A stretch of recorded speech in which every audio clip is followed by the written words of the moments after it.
E aí pessoal, como é que vocês estão? Espero que bem, Gustavo Simas falando aqui. E nesse vídeo eu vou tentar fazer uma explicação, né, uma análise da música The Man Who Sold the World, que é uma música do David Bowie, que ele lançou em 1970. Então, essa música, né, ele lançou no mesmo álbum, em 1970, o álbum com o mesmo nome, né, e ele escreveu essa música quando ele tinha 19 anos, que tem um vídeo que ele explica, né? Eu acho que eu vou deixar na descrição aí do vídeo para vocês verem depois. Que ele disse que ele estava num período, assim, né, de estudo de budismo, né? Que ele fala que é os poucos minutos, os poucos dias, né, pouco tempo que ele estava estudando budismo. Então é uma música que envolve muito misticismo, assim, né? E muita relação de confusão, de estranheza e também autoconhecimento, né? Porque é uma música que fala de encontrar com uma outra pessoa que aparentemente tá morta, né? Mas essa pessoa que é o homem que vendeu o mundo, né? Que dá o título, dá o nome à música. Mas esse sentido, né? Esse significado de homem que vendeu o mundo seria alguém que pode aparentemente, em princípio, parecer alguém que tem poder, né? E que é soberbo, mas na verdade pode levar ao sentido também a interpretação de que é alguém que abdicou das coisas humanas, a coisas terrenas, né? Mundanas. E acabou morrendo ou falecendo para ter desfrutar ou para ter um acesso ao pós-vida. Enfim, tem muito misticismo aí, dá para ter várias interpretações, mas é só algumas ideias, algumas das possíveis interpretações que acaba tendo nessa música, né? Então, e falando também em relação a isso, né, o David Bowie era conhecido como o camaleão do rock, né? Ele tinha várias personalidades, várias personas que ele criava, e ele criou, né, essa música em 1970, mais ou menos quando ele estava aqui, né, entre o Major Tom e o Ziggy Stardust, essas duas personalidades que ele criou, né, que ele interpretava. Então, de certa forma, também pode ser um período em que ele estava, talvez na mente, estava aí elaborando, né, criando, seria a germinação das personas dele, né, do que ele pensava para o futuro e de confusão também, né, confusão de personalidade, crise de personalidade, mas de certa forma também pode ser um período de iniciar a construção de outras personalidades, que era quando ele estava começando aqui a fazer o Ziggy Stardust. E aliás, a capa do álbum, né, a capa do single que eu lancei, né, dessa música, foi feita pela Andresa Michel, uma amiga aí muito criativa, muito artística. Eu vou deixar o Instagram dela também na descrição do vídeo para vocês verem depois, tem uns desenhos bem legais. E ela fez, no caso, o Ziggy Stardust dessa personalidade do David Bowie aqui, né? E vários artistas depois fizeram, né, covers da música do The Man Who Sold the World, que completou aí 50 anos em 2020, né? E algumas delas, por exemplo, essa da Lulu, que teve própria produção do David Bowie, né? O David Bowie, de certa forma, que convenceu a Lulu a fazer a música, ele produziu e também fez o backing vocal da música dela. Eu conheci, né, a minha versão, na verdade, né, mais baseada nessa do Midge Ure, que é de 84, que eu acabei conhecendo jogando Metal Gear Solid, né, um jogo aí de PlayStation 4. O Nirvana também talvez seja a versão mais conhecida, né, de 1993, no acústico aqui, MTV, que também tem David Bowie numa entrevista, ele também diz que acha interessante a versão do Kurt. E depois você vê outra versão do Brian Eno, né, junto com o Brian Eno, que o David Bowie fez, mais mística ainda do que o original. Aí teve outros artistas, né, aqui mais recentes, Nine Inch Nails também fez versões, enfim. Mas a minha versão, ela é baseada basicamente em sintetizadores, né, no mundo cyberpunk, assim, um mundo mais synthwave, né, ou vaporwave, tanto que em algumas tags, né, algumas informações que eu boto de característica do gênero da música é bowwave, né, vaporwave ou synthwave do Bowie. Mas começando aqui então, esse é o software que eu utilizei, né, para produção, que é o FL Studio. A maioria das músicas eletrônicas, assim, de instrumentos virtuais, eu uso o FL Studio. Ele começa aqui com um back 1, né? Na verdade, a ideia de criar a música, ela veio simplesmente de eu fuçando aqui, né, os tons, as notas, e em brincadeira acabei fazendo essas duas notas aqui, que é o back 1, que eu vou tocar, né? Simplesmente com essas duas notas eu já veio na mente, né, o The Man Who Sold the World, daí eu resolvi fazer essa música, né, pensar mais ou menos, né? Então quando eu faço um cover, né, uma versão de uma música, eu busco entender, né, a música original para poder adaptar ela para uma outra versão, adaptar ela para um outro significado.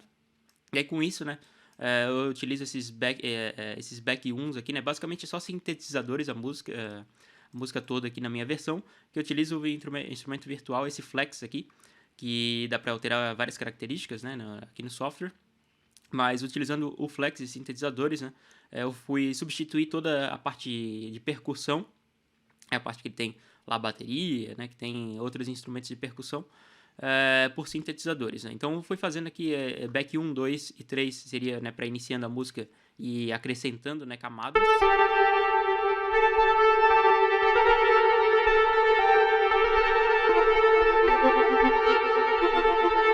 E eu botei bastante reverberação e em alguns momentos a gente vai ver que tem trêmulo, né? Ou seria um trêmulo, uma vibração no tom da música, né? No pitch, no caso no volume ali do nosso instrumento. Isso porque, né, principalmente a reverberação, quando a gente acrescenta muita reverberação, seja em instrumentos ou na voz, a gente acaba causando confusão, né, o estranhamento na inteligibilidade daquele instrumento e na voz principalmente, né.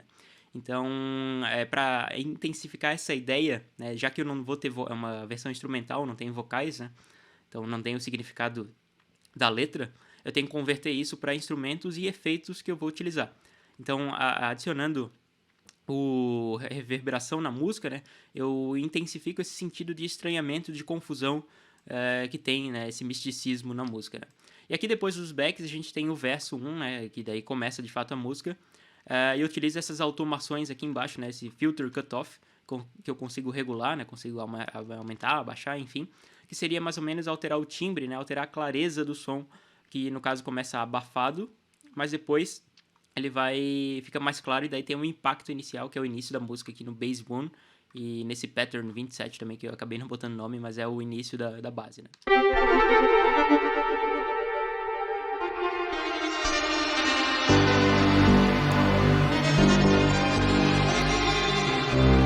Então, essa é a reverberação, além de dar um estranhamento e confusão, né, de você não saber exatamente de onde que é a fonte sonora, de onde que é a direção que o som estão vindo, né, vem de todos os lados, de certa forma, também tem esse efeito, essa sensação de prolongamento, né? E a sensação de prolongamento já é referente ao significado da música original, que no caso na letra ele fala, né, de um estranho que ele conheceu há muito tempo, que era amigo, mas ele não conhece, que é só um conhecido. Então essa relação de passado, presente e futuro também, com prolongamento, né, com a reverberação, né, com eco, e esses delays que são acrescentados, né, regulando, a gente consegue dar essa ideia também de prolongamento, né, de memórias e de lembrança que tem estendendo ao longo da música, né.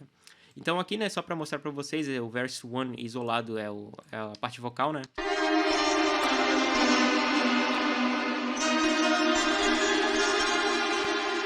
E também a gente tem a base 1 aqui, essa base que depois vai se prolongando, né,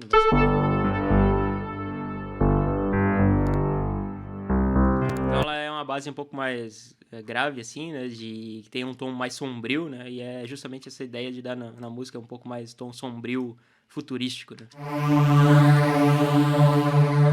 E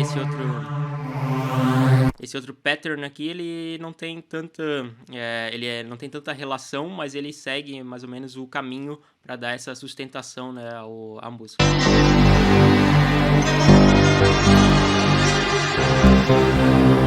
E seguindo, né, depois a música vai seguindo e depois aqui no refrão, que eu utilizo esse bridge 1 aqui, né, base 1 hashtag 4, que aí seria, parece que na música ele eleva o tom, que é o refrão, né, parece que ele eleva e acelera um pouco, mas tem essa ascensão contínua, né, no caso na guitarra, e aqui no sintetizador que eu acabo utilizando, de certa forma escalando, né, tentando ascender a algum outro plano, ou acrescentando essa camada aqui, e de crescimento dá um tom mais dramático, um tom mais de continuidade para o que é o refrão, que é o homem que vendeu o mundo, ele fala, né, se apresenta e determina a sua personalidade, né, seu propósito ali quando ele encontra o David Bowie, encontra o personagem que o David Bowie canta na música, né.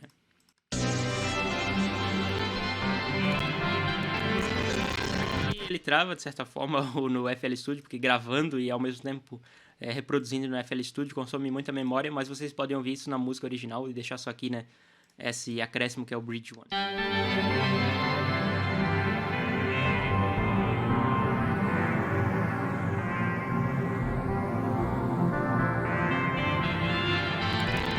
Então ele tem essa sensação de ascensão e talvez chegar ao clímax continuamente, né? Quando a gente tem essas escadinhas, assim, né? No caso, no instrumento virtual que eu utilizo aqui.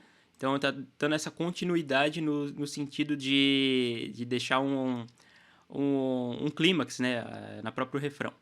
Então, seguindo aqui, né? A gente tem o back 2, que daí volta, né, para a versão inicial da música, né, o que seria a parte inicial da música. E eu utilizei esse base 1 hashtag 5 como sendo mais um tom de estranhamento, né? A gente tem um tom aqui mais de mudança, né, que não é tão encaixado na música, mas para dar um tom mais sombrio, como a gente pode ver aqui, né? É um tum-dum.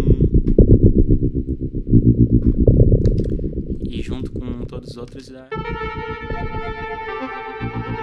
essa ideia mais de estar deslocado, né? Tá fora do que é a faixa ali, em harmonia ou em coesão com a música. Daí segue de novo a música, né? Voltando mais ou menos da mesma forma anterior, com reverb, com aquele trêmulo que tem. Mas a parte final aqui, né? Que eu acabo utilizando, que no final ele entoa, né? Tem meio que um cântico, um coro de vozes que interpreto como sendo um coro de almas, né? Esses coros de vozes que tem no final, que ele encontra, né?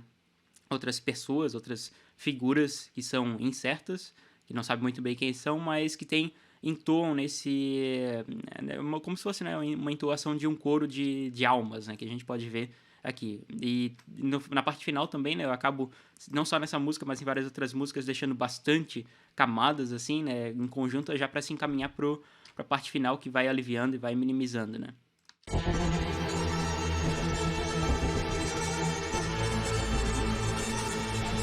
E esse coro que ele fala, né? Que ele vai entoando na música, eu traduzo aqui como esse verse 5.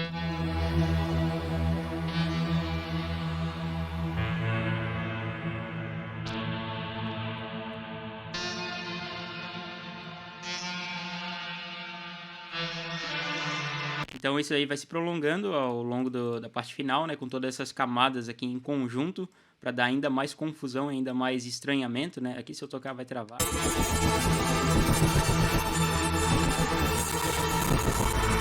Daí tem todas essas camadas em conjunto para dar justamente, né, o ponto máximo de estranhamento, de confusão e de desconhecimento de o lugar onde você está, as pessoas com que você está lá no final, né?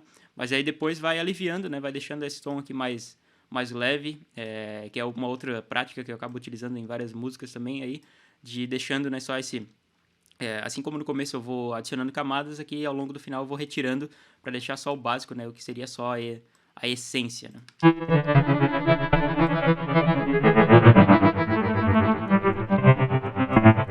Vai se prolongando aqui ao final, né? E a gente pode ver que ele tem continua esse trêmulo, né? A reverberação e o trêmulo no instrumento virtual.